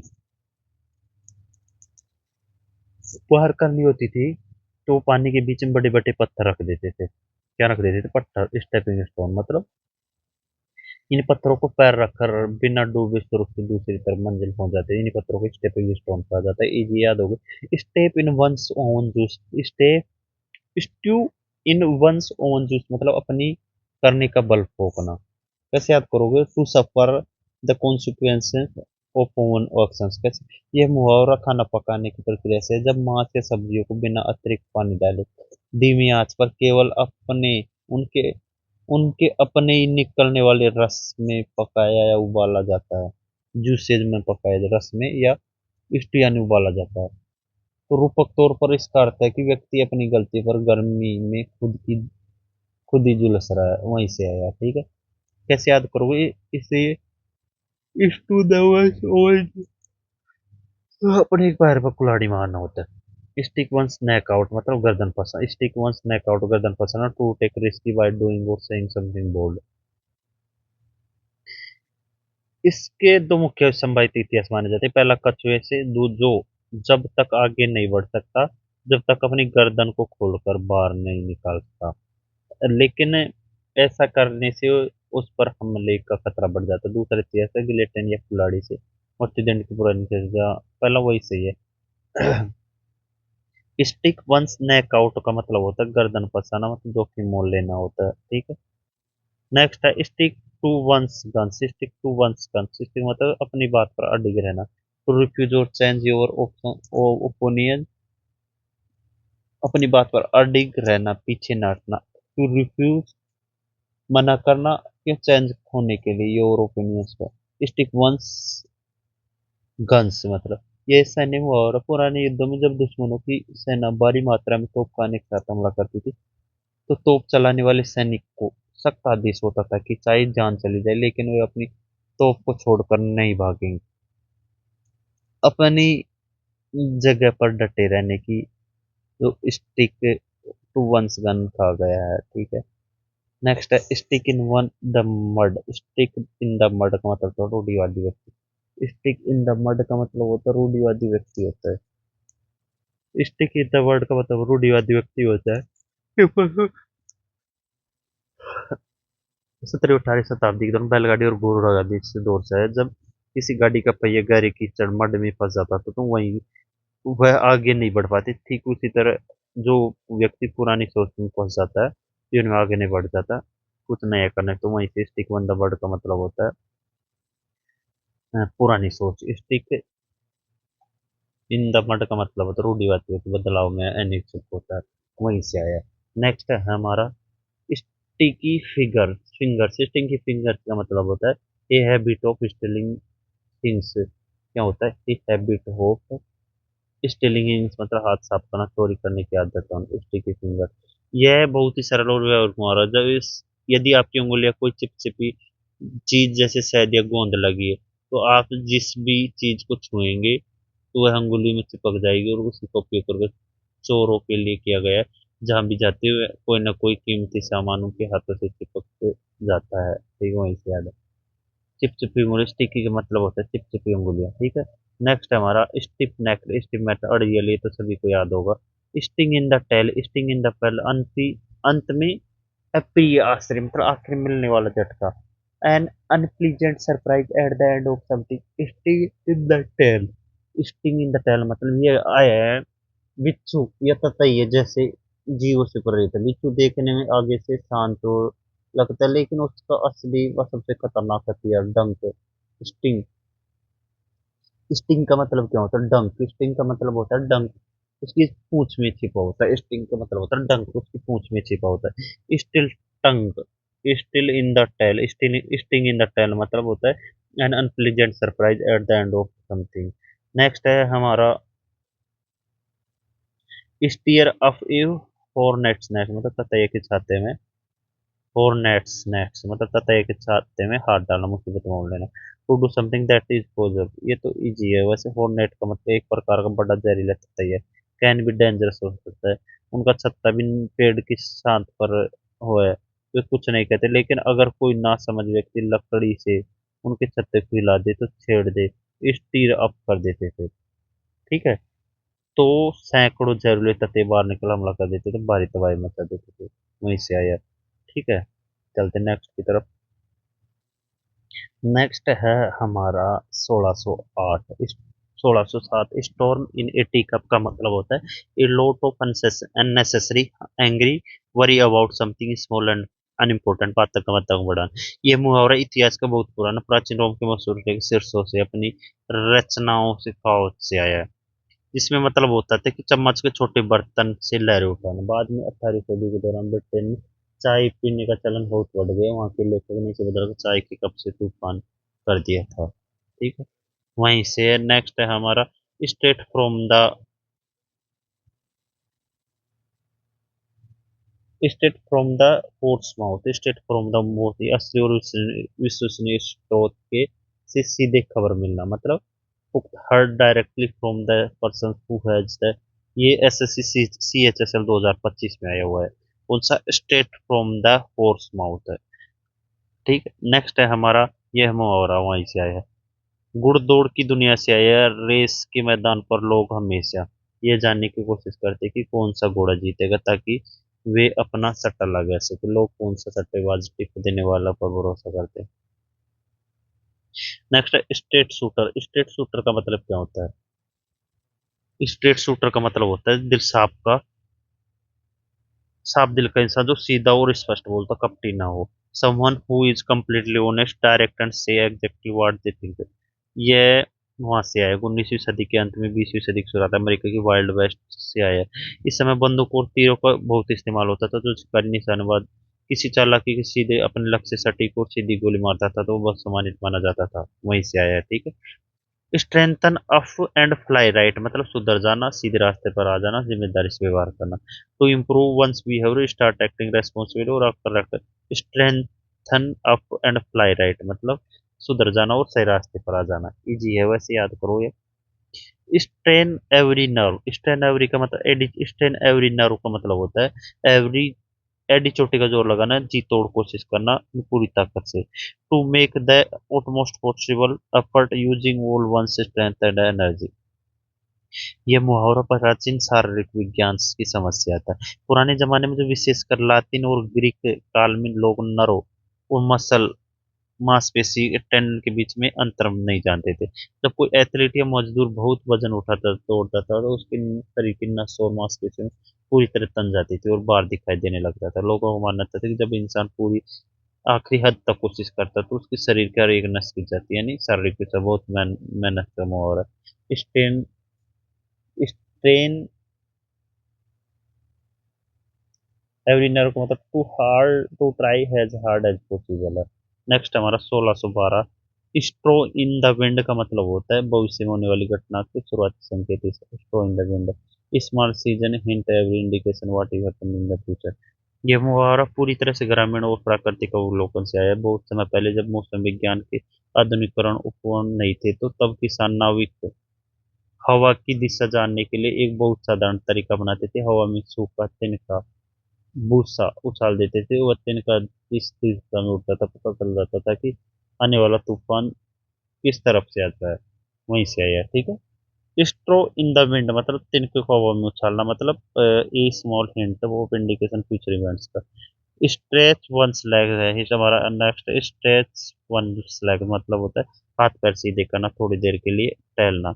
stretch one leg to go for a short walk होता है, इजी है, बस याद हो गया होगा आपको।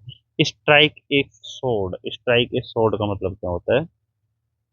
दिल के तारों को सुलझाना, मन को सुलझाना, किसी की मन की पुरानी यादों को भावनाओं को जगह देना, मतलब to trigger an emotional response और to make someone feel sympathy agreement और एंथुसियाज्म।